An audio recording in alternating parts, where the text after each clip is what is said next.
À l'entrée de Kigali, il y a un passage obligatoire pour tous les camions qui transportent des produits importés.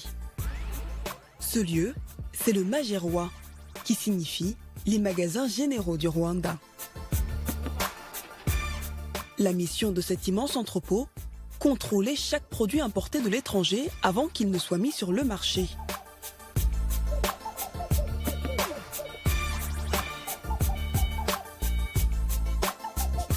Pour ces deux inspecteurs, la journée vient de commencer. Des produits importants aux insignifiants, ils doivent tous passer au peigne fin. Ici, j'essaye de vérifier les différents produits. On a beaucoup de marchandises. Donc, je dois les regarder une à une afin de pouvoir les contrôler.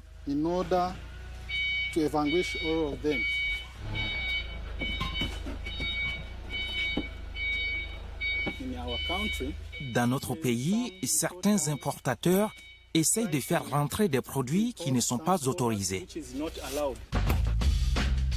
Ce contrôle des importations, le Rwanda l'a mis en place avec un objectif simple, donner la priorité aux produits locaux et protéger les entreprises du pays. Certains produits sont déjà fabriqués localement.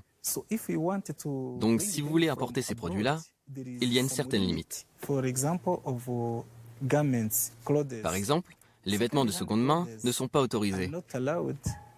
Cette décision a été prise pour protéger notre industrie du textile.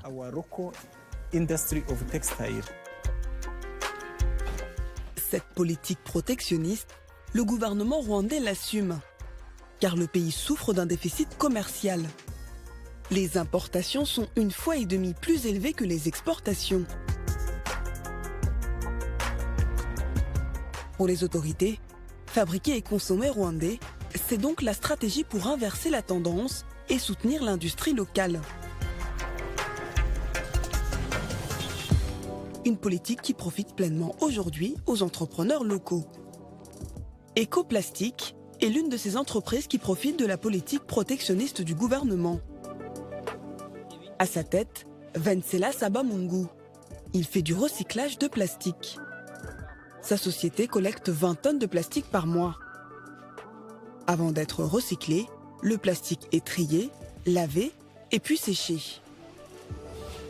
Si c'est déjà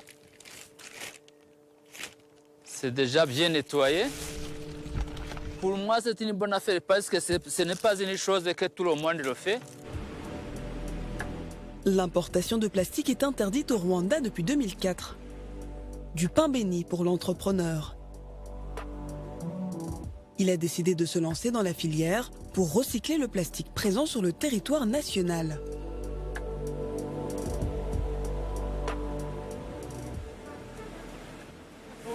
Comme vous voyez, il met les sachets dans la machine. Après d'avoir broyé, les sachets deviennent comme un poudre. Tu vois, de la poudre, ce sont des sachets déjà broyés. Après le broyage, on met dans toutes ces machines, tu vas les transformer en matière première. Venceslas est un patron heureux. Grâce à la décision du gouvernement d'interdire les importations de plastique, le chef d'entreprise a aujourd'hui face à lui peu de concurrents. Il fournit tout le pays et exporte aussi vers les pays voisins. C'est une réussite parce que maintenant mon entreprise a déjà presque 8 ans. Nous avons commencé, au commencement nous étions 15 personnes. J'avais 15 personnes qui travaillent et maintenant j'ai presque 80 personnes. La vente d'aujourd'hui, dans 8 ans, est multipliée par 4. Comme Venceslas, beaucoup d'entrepreneurs rwandais se réjouissent aujourd'hui du contrôle des importations.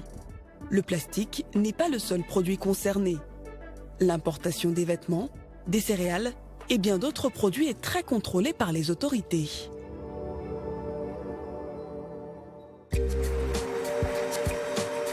Résultat de cette politique, les produits fabriqués localement se multiplient sur le marché.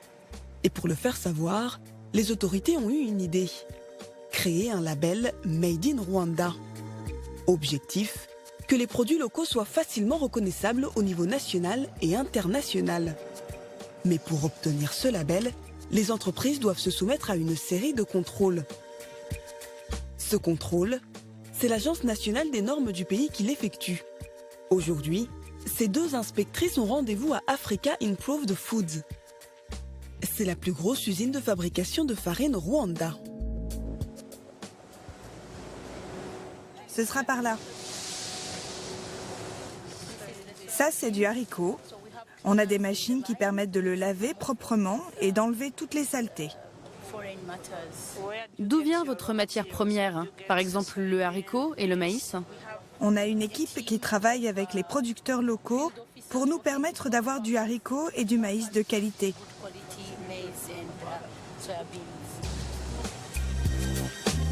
Lors de ce contrôle, la barre est placée très haut.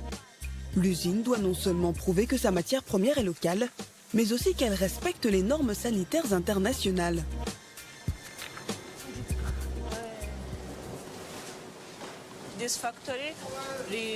Cette usine a fait une demande pour avoir le logo Made in Rwanda. Mais on doit d'abord faire un audit pour vérifier si tout au long du processus de fabrication des produits, l'usine respecte les conditions d'hygiène et de sécurité requises.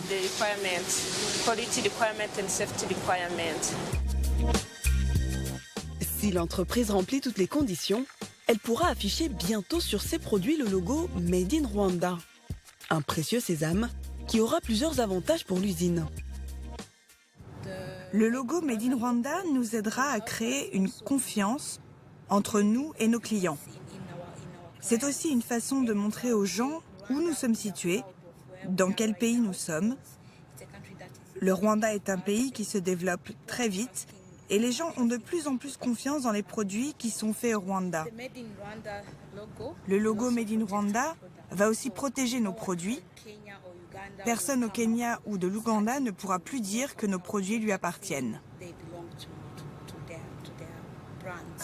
Résultat de cette stratégie, le Made in Rwanda connaît de plus en plus de succès au niveau national, mais aussi à l'étranger. Les exportations du pays ont bondi ces 2 dernières années. Pour le gouvernement, c'est la preuve que sa stratégie de miser sur le Made in Rwanda est en train de porter ses fruits.